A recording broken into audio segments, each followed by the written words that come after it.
क्या हाल है बच्चों। होप्सो लास्ट वाले टॉपिक के अंदर, जब लास्ट वीडियो के अंदर हमने डिस्कस किया था about the properties of determinant and its some problems भी डिस्कस की थी हमने। उम्मीद है सबको समझ आया होगा और आपको हेल्प हुआ होगा एक्सरसाइज करने में।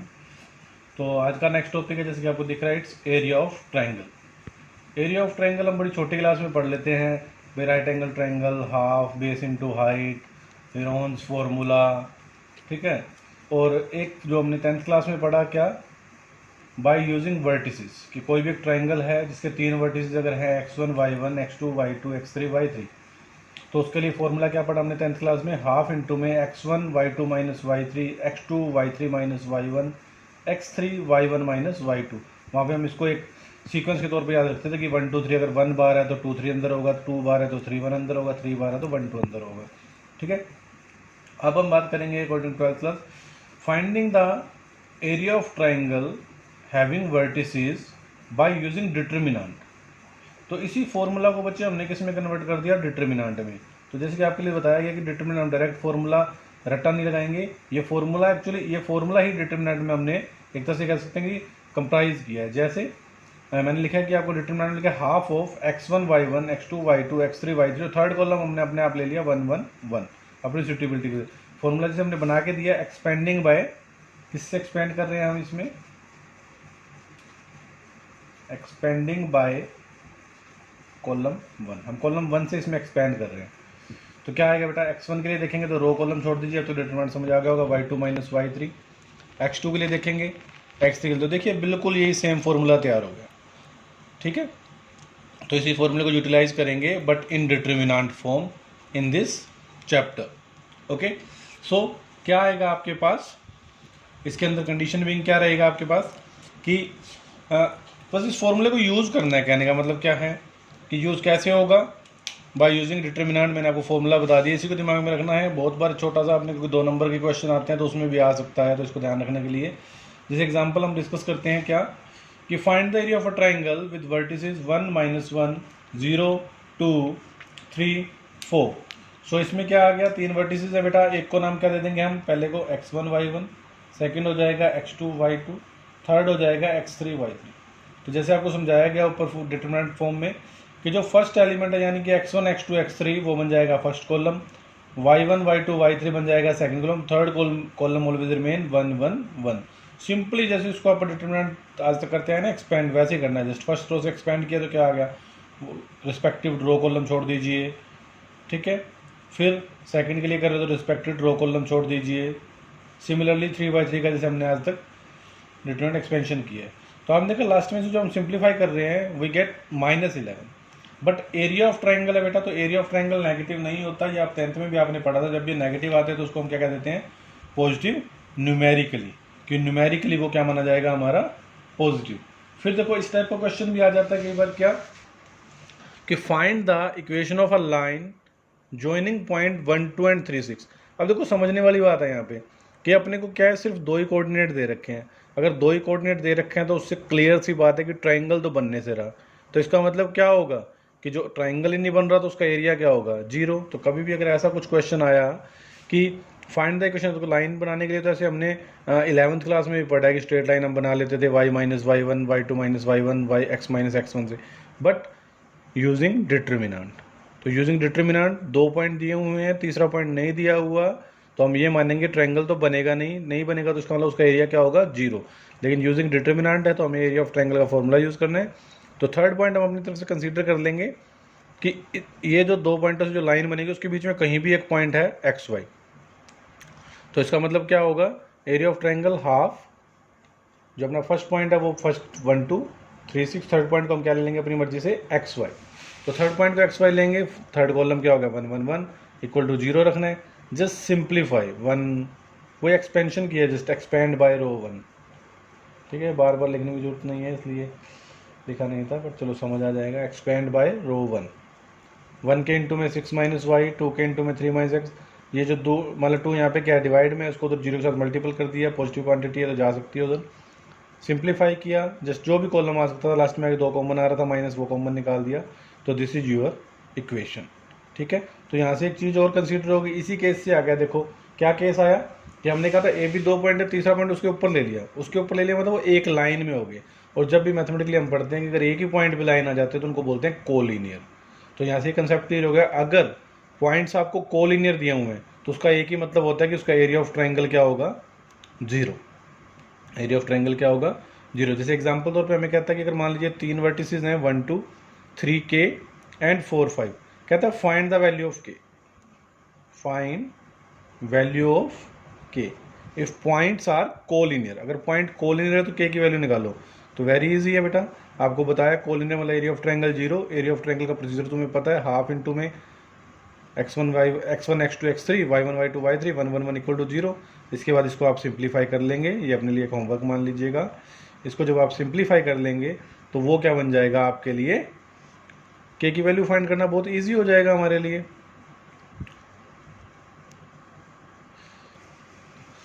तो बच्चों ये छोटा सा टॉपिक था अपना एरिया ऑफ ट्रायंगल का, समटाइम क्वेश्चन आ जाता है, इसको डिस्कस करना जरूरी था। एनसीईआरटी की बात करूँ तो 4.3 जो आपकी एक्सरसाइज है वो प्योरली इसी पे डिपेंड करती है।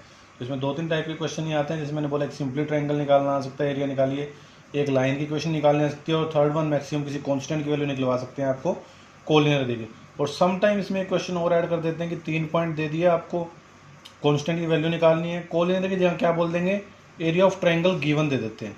ठीक है, ये आप नोट डाउन कर लेंगे कि अगर एरिया ऑफ ट्रायंगल गिवन है, मान लीजिए मैंने बोल दिया एरिया ऑफ ट्रायंगल क्या है 35 है, तो कुछ भी नहीं है, 0 की जगह क्या आ जाएगा 35, प्रोसीजर तो वही रहेगा। ठीक है, तो आई होप ये टॉपिक सबको क्लियर हुआ होगा। तो आज के दिन में इस वीडियो में हमारे लिए एक टॉपिक और है जो हमारे नेक्स्ट काम आएगा। ये छोटा टॉपिक था, हमने 2 टॉपिक्स को एकदम अटैच किया है। तो जो नेक्स्ट टॉपिक है वो है आपके लिए माइनर फैक्टर्स एंड को factors of matrix. Minor factor and को फैक्टर ऑफ मैट्रिक्स छोटा सा टॉपिक है, इसलिए हमने इसको उसके अटैच ही कर दिया है। ठीक है, तो इसको भी ध्यान से देखेंगे सभी। जैसे हमने कंसीडर किया, हम एग्जांपल समझना ज़्यादा प्रेफर करते हैं, जिसको हम डिस्कस भी करेंगे। कि मैंने अपनी तरफ से एग्जांपल लेके रखा था, एक क्या मैट्रिक्स लिया 3x3, इट्स 1 2 3 4 5 6 7 8 9। पहले इसकी जनरल टर्म समझते हैं कि माइनर फैक्टर को फैक्टर होते क्या एक्चुअल में। तो जनरल फॉर्म क्या होती है हमारी, कोई भी 3x3 की मैट्रिक्स क्या होती है बेटा, A11 A12 A13। ये फर्स्ट टॉपिक में मैट्रिसेस में बता दिया गया था कि first row first column AIJ form होती है हमारी। ठीक है, जो मैट्रिक्स होती है वो AIJ नोटेशन में होती है, इसलिए I row J column. A21 22 23 31 32 33। तो एग्जांपल से बात करते हैं, ज़्यादा टाइम ना वेस्ट करते, कि माइनर फैक्टर पहले आता है कोफैक्टर से। माइनर फैक्टर ऑफ A11 की बात की, मतलब फर्स्ट रो फर्स्ट, यानी इसकी बात। तो माइनर फैक्टर के लिए क्या होगा बेटा, जिसका माइनर फैक्टर आपको निकालना है उससे रिगार्डिंग पर्टिकुलर रो और पर्टिकुलर कॉलम को छोड़ दीजिए। उसके अलावा जैसे 3x3 का, तो उसमें आपको 2x2 के ये स्मॉल से क्या दिख रहे हैं, माइनर फैक्टर A22 A23 32 33। इसको सिंप्लीफाई जब हम करेंगे, सिंप्लीफाई आपको बताया गया डिटरमिनेंट क्या सॉल्व होता है, ऊपर से नीचे की मल्टीप्लाई, माइनस नीचे से ऊपर की मल्टीप्लाई, तो जो रिजल्ट आएगा this is called the minor factor value of A11। Got it. इस तरह एग्जाम्पल और समझा रहा हूँ मैं कि A21 सबका ऐसे निकालना है, A12 का भी निकाल सकते हो आप। A12 के लिए क्या आएगा, वही रो कॉलम छोड़ दीजिए, उसके अलावा जो बच गया। A13 के लिए रो कॉलम छोड़ दीजिए, उसके अलावा, मतलब इस तरह से ये क्या आ जाएंगे, इनके माइनर फैक्टर्स। ये क्या आ जाएंगे, माइनर फैक्टर्स। जैसे एग्जांपल ही हमने A21 के लिए, A21 बेटा ये वाला है, तो A21 में भी क्या आएगा, इसके पर्टिकुलर कॉलम और पर्टिकुलर रो को मैंने छोड़ दिया, तो क्या बचा A12 A13 A32 A33। तो उसको हमने लिख लिया इस तरह से A12 A13 A32 A33। अब इसको क्या करेंगे आप, वही सिंप्लीफाई, तो जो रिजल्ट आएगा वो बन जाएगा माइनर फैक्टर ऑफ A21। तो सिमिलरली जैसे हमने A11 और A21 को यहाँ डिफाइन किया, आप बाकी like this we can find rest of all the minor factor, कि सबका A12 का A13 का 22 का 23 का 31 का 3, सबके हम इस तरह से 2/2 के माइनर फैक्टर बना सकते हैं और सिंपली ऊपर से नीचे के प्रोडक्ट माइनर नीचे प्रोडक्ट के वैल्यू फाइंड कर सकते हैं। ठीक है, तो माइनर फैक्टर आपके लिए बड़ा इजी पार्ट है। और को factor purely depend on the minor factor. First मैं समझाया तो क्या करना है इसमें, को फैक्टर क्या होता है बेटा, को फैक्टर की नोटेशन पहले ध्यान देंगे, इट्स कैपिटल AIJ। एक एग्जांपल से समझेंगे हम अभी क्या होता है। Cofactor of AIJ is equal to -1 की power I plus J into में minor factor of small AIJ।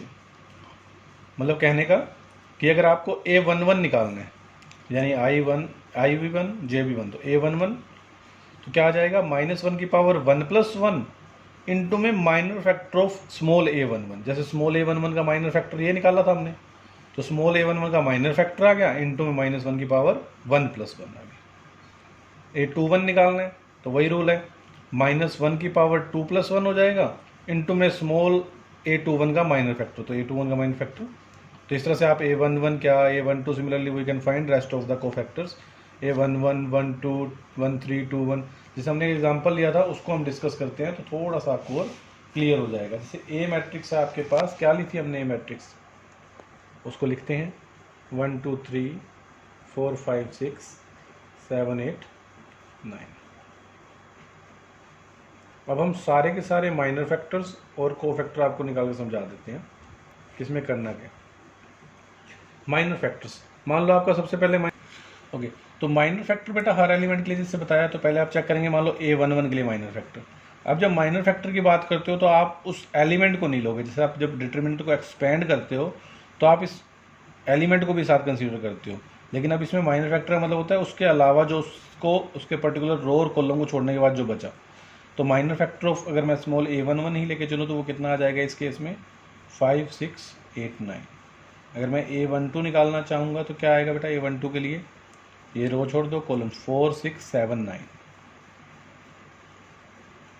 अगर हम बात करना चलेंगे a13 की, ठीक है, तो वही आएगा, इसके पर्टिकुलर रो और कॉलम को छोड़ दीजिए, क्या आ गया 4 5 7 8 4 5 7 8। सिमिलरली अगर हम यहीं पे a21 निकाल लेते हैं, a22 निकाल लेते हैं, a23 निकाल लेते हैं, a31 a32 और a33, ठीक है। आई होप इतनी देर तक में आपको ये तो समझ आई गया होगा कि 21 के कोफैक्टर सॉरी माइनर फैक्टर कैसे है। ये 21 है तो इसके लिए रो और कॉलम को छोड़ दीजिए, क्या बचा 2 3 8 9। a22 है तो क्या आ गया बेटा 1 3 7 9। a23 है ये वाला तो क्या आ जाएगा, ये छोड़ दिया आपने, ये छोड़ दिया, तो क्या बचा 1 2 7 8, ठीक है। ये बस आपको समझ आ गया होगा, आई एम जस्ट राइटिंग।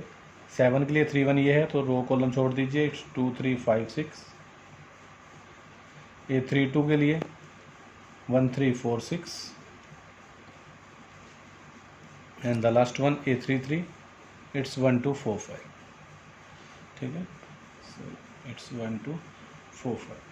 तो यानी कि आपने पर्टिकुलर रो और कॉलम को छोड़ते हुए सबके 2 बाई 2 के डिटरमिनेंट लिख लिए। अब इनके जस्ट वैल्यू निकाल लीजिए जैसे आप वैल्यू निकालते आए हैं।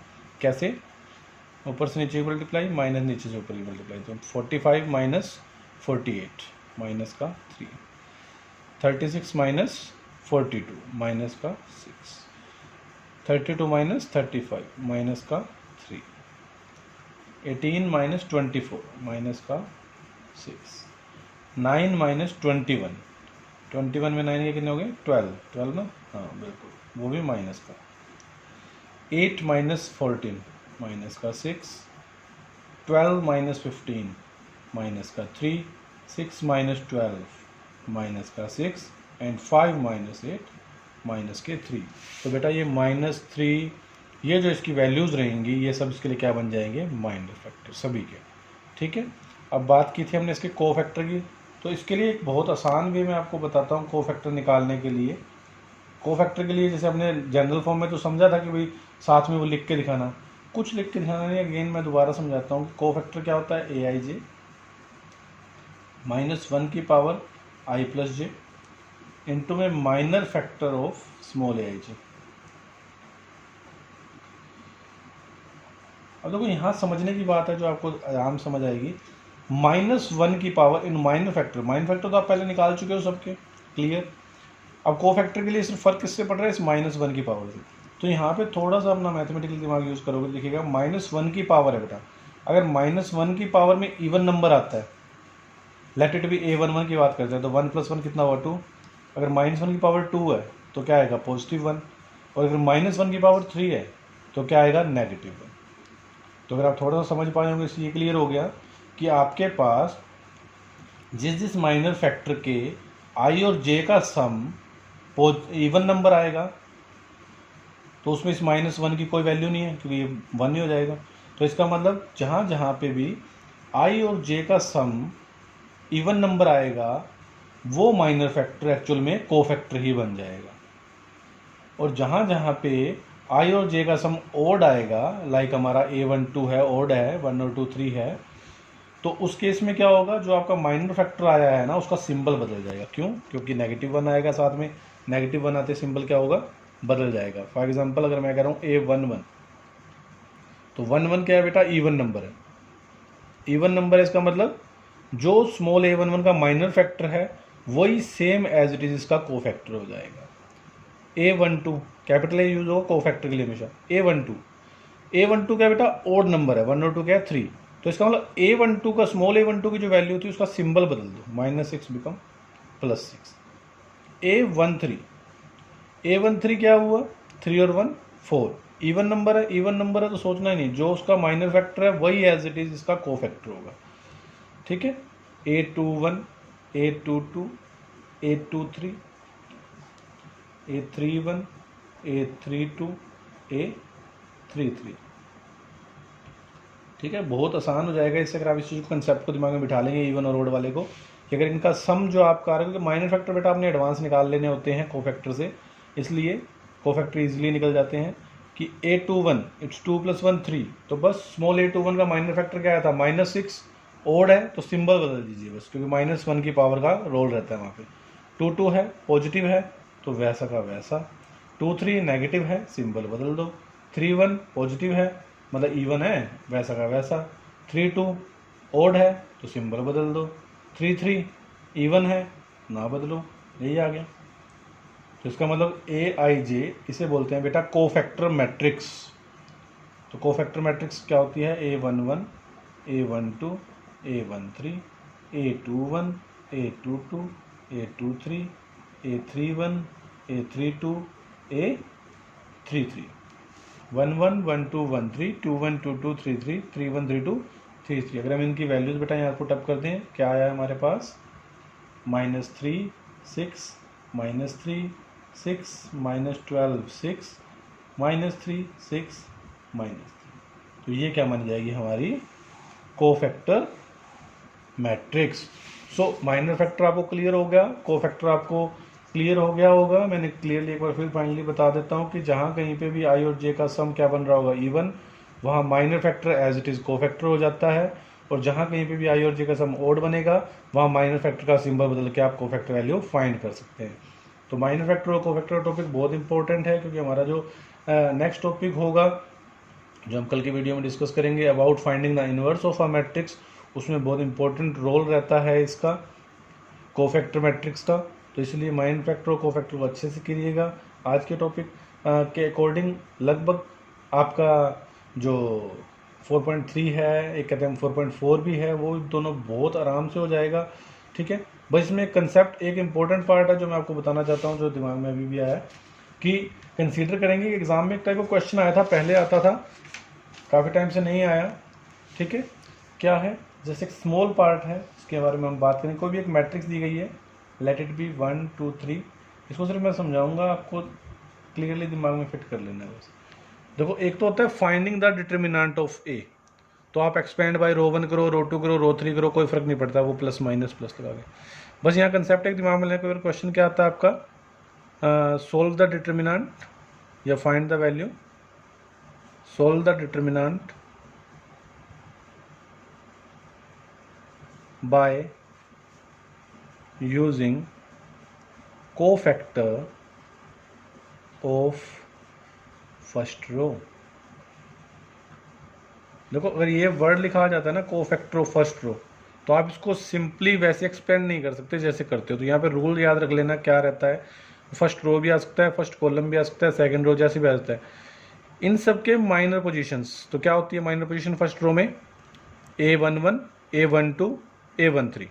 तो इसका सॉल्यूशन कैसे निकालेंगे, A11 इंटू में उसका कोफैक्टर A11, A12 उसका कोफैक्टर A12, A13 उसका कोफैक्टर A13। ठीक है, तो ये आपको ध्यान रखना है, इंपॉर्टेंट पार्ट। कई बार बहुत बार नहीं आया, स्टार्टिंग में आता था, इन दिनों नहीं आया था, लेकिन हम इसको स्किप नहीं कर सकते, इसलिए इसको बताया गया है कि अगर ऐसा कभी भी आता है यूजिंग फाइंडिंग द डिटर्मिनेंट, फिर तो भाई हमारे पास सिंपल ऑप्शन है कि आप फर्स्ट रो से करो, जैसे मर्जी, वो आपकी चॉइस है। लेकिन अगर कोफैक्टर का यूज़ करके आ गया बेटा, आपके एक्सरसाइज में कहता क्वेश्चन भी ऐसा मिल जाएगा 4.4 में, तो उसमें आपने क्या करना है, जिस भी पर्टिकुलर रो या कॉलम का नाम लिया गया है उसके minor values like position values A11 12 13, multiple by its को फैक्टर, यानी कि आप माइनर फैक्टर तो जानते ही हैं, A11 यहाँ पे क्या हो गया 1 सीधा, माइनर फैक्टर नहीं है। A11 क्या हुआ माइनर का, इसका 1 का को फैक्टर आपको समझा दिया गया, उनकी वैल्यू प्लस इनकी वैल्यू म्यूचुअल मल्टीपल, तो this is called the solution of this determinant. ठीक है, तो आई होप आज के टॉपिक में आपको चाहे एरिया ऑफ ट्राइंगल था, चाहे माइनर फैक्टर था, चाहे को फैक्टर था, या use finding the value of determinant using को फैक्टर था, आई होप सबको समझ आया होगा। फिर भी कोई डाउट हो तो बेटा आप कमेंट सेक्शन में बता देना। ठीक है, नेक्स्ट टॉपिक में इंपॉर्टेंट पार्ट रहेगा तो इसको अच्छे से कर लेना। तो चलिए फिर मिलते हैं नेक्स्ट वीडियो में अगले टॉपिक के साथ। धन्यवाद।